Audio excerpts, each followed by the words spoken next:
Ребят, добрый день всем. У нас сегодня, по-моему, четверг.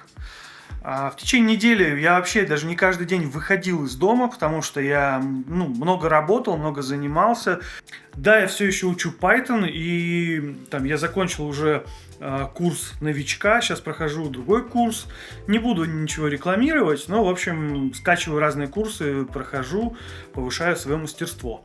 Вот, у нас сегодня утро, и мы решили провести его максимально необычно, а именно договорились с Любой встретиться и утром, прям в 10 утра погулять в парке.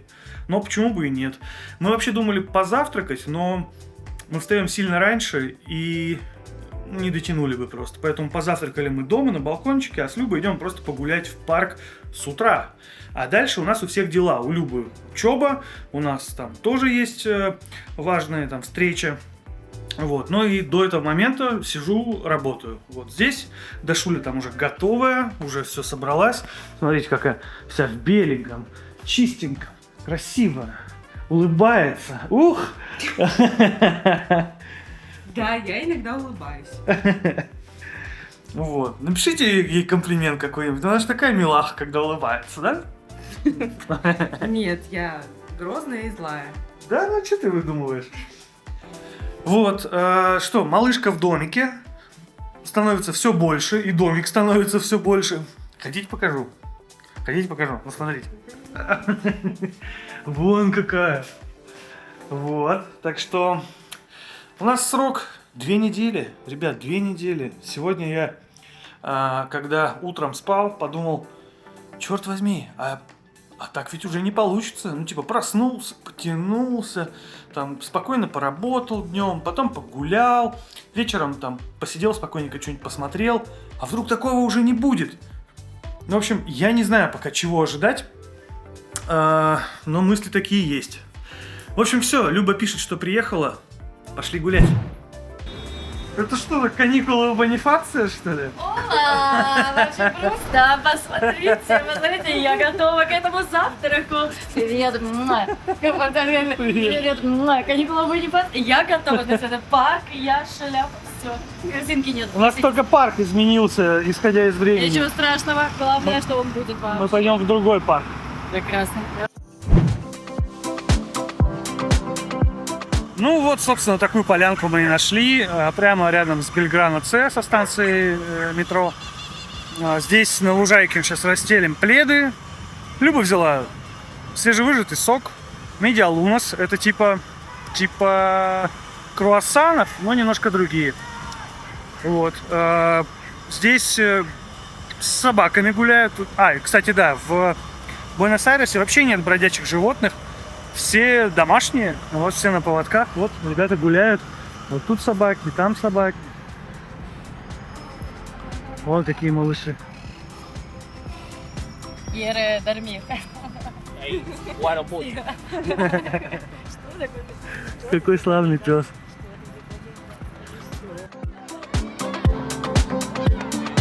Как это? Вы же только медиалунос, а тигру не докладывают мясо. Где мясо? Курочка, яйки. Ну, может, не на поезде. Так строится твой завтрак? Страшно, что ж ты ешь на ужин. Да-да-да. Как это, барашек, понимаешь, просто на вертеле дома. Опа. Вот ты знаешь, это просто большому куску вперед радуется. Чу-ха! Здрасте. О, это странная Это странные собаки, которые... безглазая собака, да.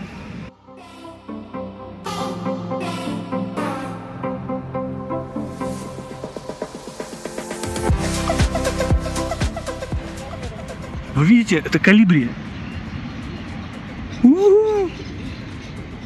Ребята, вы видели? Это была колибри. Я мечтал когда-нибудь ее увидеть. Это так же, как увидеть кита, мне кажется. Естественно, я видел ее на картинках и где-то чучело колибри в музее. Наверное, я не знаю. Но вживую, как она быстро летает, вот так вот. Это самая быстрая птица в мире. Вот. И прикиньте, вот мы сидим, и она оп, рядом с нами. Просто классно. Это все здесь. Попугаи, колибри. Офигенно.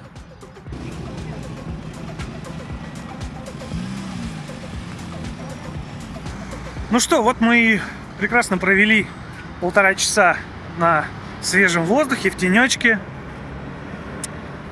Договорились, что обязательно нам надо встретиться, сходить в интересные места. Там Люба покажет какие-то очень необычные, классные, проведет экскурсию. И еще и она сделает щи с салом и лучком и чесночком. И, в общем, программа будет ой-ой-ой, но это на следующей неделе. Вот, пока мы возвращаемся в дела. Все-таки жить в лете – это огромное удовольствие. Я даже не представляю, как бы я сейчас проводил время, если бы, например, у меня был бы снег. Ты сидел дома. Ну, я бы опять сидел дома. Мне так... Грустил. Ну да, и грустил. Или варил пиво. Варил пиво? Ну да. Было уже все это, было. Но вообще последние дни я так и делал. Я сидел дома, и что-то мне было грустно. Последние недели 2 как минимум. Ну, мало куда-то ходил. А тут, знаете, все как рукой сняло. Все хорошо. И погода хорошая, и вот так вот выйти пообедать куда-нибудь, сменить немножко обстановку, тоже прекрасно. И общение с разными людьми, это тоже здорово.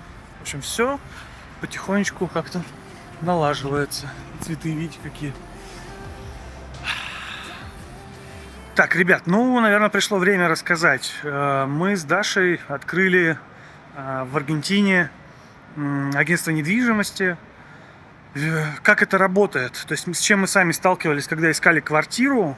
Здесь есть очень много русских посредников, которые помогают связаться с аргентинскими управляющими квартир, но при этом берут еще сверху свою дополнительную комиссию там, в 200, в 300 долларов.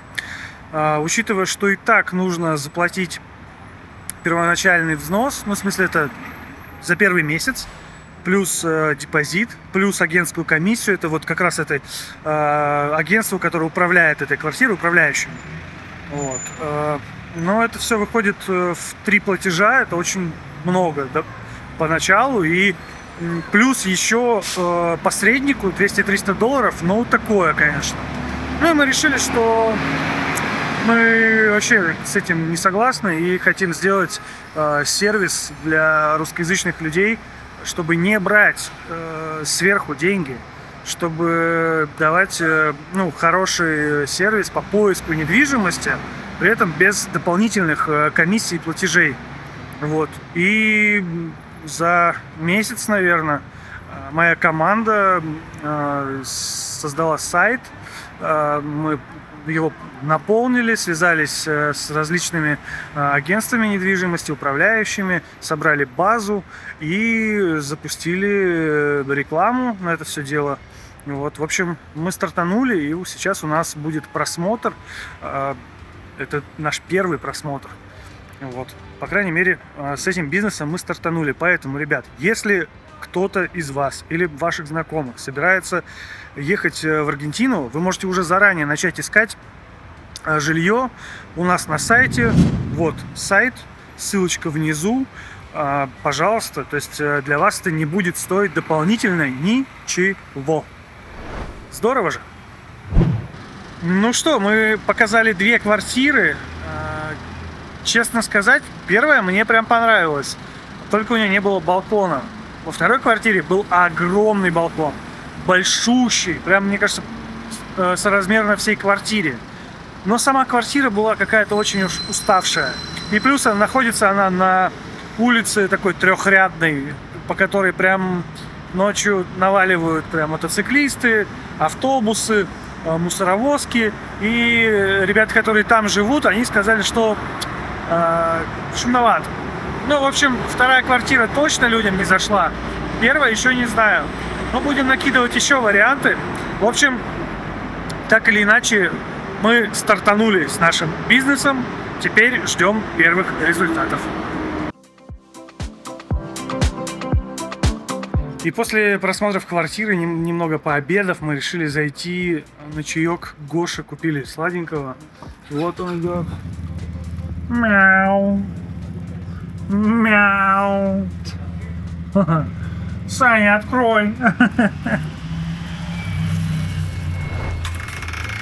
Здрасте. Здорово.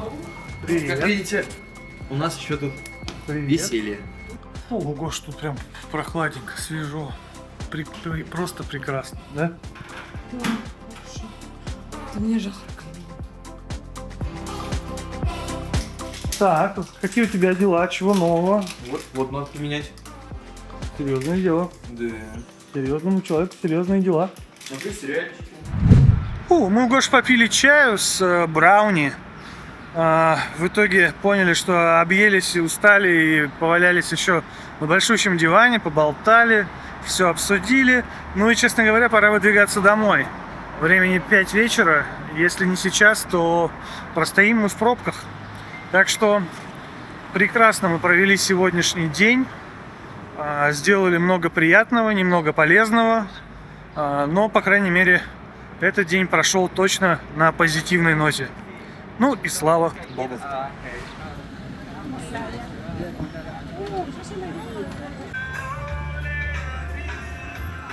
Да, ребят, сегодня очень большое событие. Сегодня выступает Red Hot Chili Peppers, и куча народу сейчас просто устремилась в сторону стадиона Монументаль. Пробки, очень много людей, и из машин играет музыка. Также мы, так как живем на Либертадоре, мы видим, как едут постоянно эти кортежи, едут очень эффектно. Впереди едет мотоциклист, который встает, расправляет руки в разные стороны и как в «Титанике» едет на мотоцикле. И так вот такая фишка сопровождения. Это смотрите у нас в телеграм-канале от 24 ноября. Там есть это видео, зацените. Вот. Ну а мы сейчас погуляем тут в этом районе. Хотели пройти до стадиона, посмотреть масштабы, но думаю, что нет смысла сейчас туда идти в другой раз. Поэтому сворачиваем и идем в сторону дома жарить мясо. Да, я купил сейчас какое-то бешено красивое и сочное мясо с 60-дневной выдержки на кости. Это говяжье такое ребро с мясом вокруг. Ой, это выглядело просто потрясающе. Вот. Ну и, конечно, оно должно быть очень вкусное. Это прям премиальный сорт. Поэтому идем домой пробовать. Вчерашний концерт мы с балкона не слышали. Там в этом плане все хорошо сделано, никому не мешает. Попозже почитаю, интересно, как прошло. Вот. Но больше мы с этим не соприкасались. А сегодня мы сейчас выезжаем в центр города посмотреть гонки на тарантасах, на развалюхах. Это мероприятие от Red Bull, на самодельных машинах будут соревнования. В общем, съездим, посмотрим.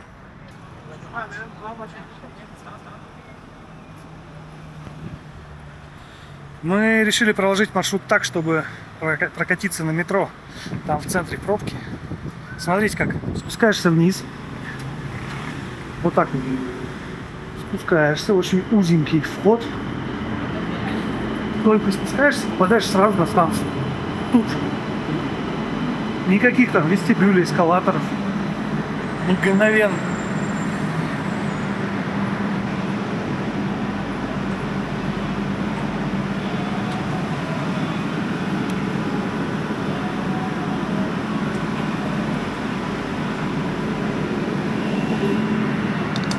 Проезд стоит 40 местных денег.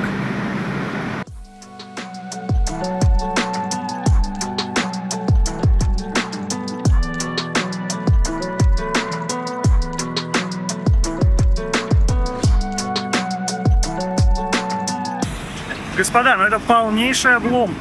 Мы приехали, а здесь кроме бегунов на марафоне ничего нету. Оказалось то, что на официальном сайте написано, что мероприятие было 2 недели назад. Почему мы этого не знали, не понимаю. Почему в телеграм-канале в афише сегодняшняя дата, непонятно. Но вот факт есть факт. Короче, отписываемся от этого телеграм-канала, он нам уже 2-й раз наврал. Да, поэтому мы думаем, чем себя занять сегодня. Наверное, попробуем сходить в музей, ну или просто погуляем где-нибудь в центре. По крайней мере, сегодня отличная погода, хороший выходной. Не будем тухлить дома.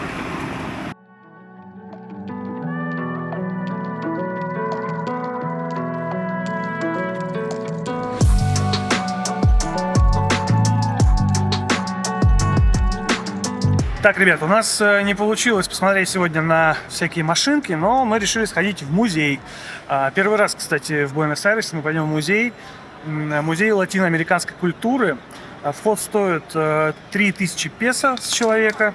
На данный момент это, что это, 300 рублей, $3. Сюда нельзя с рюкзаками, надо их оставлять, но мне как исключение, в общем, меня пропустили, сказали, что перед собой только его надо почему-то носить. Странная история. Ну, в общем, вот, мы внутри.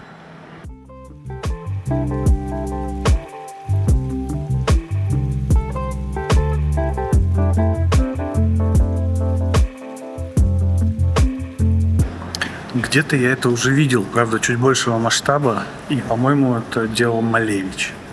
Но здесь свой Малевич.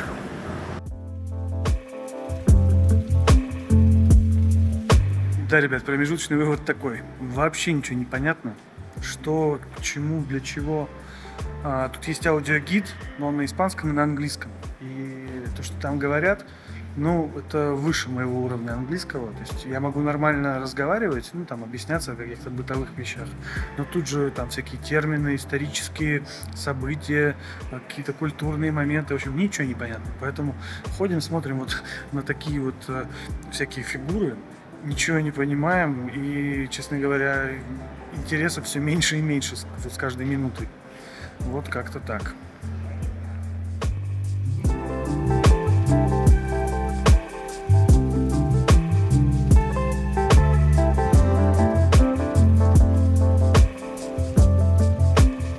Ну вот, хоть что-то поинтереснее пошло.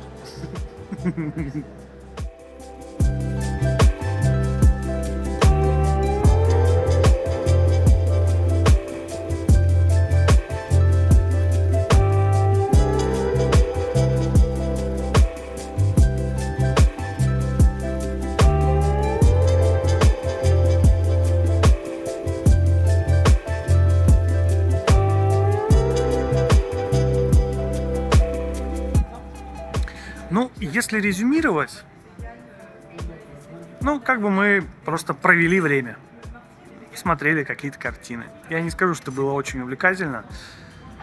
Место хорошее в целом, ну, само по себе, площадка хорошая. Очень напоминает Ельцин-центр в Екатеринбурге, только намного меньшего масштаба. Сама выставка нормально.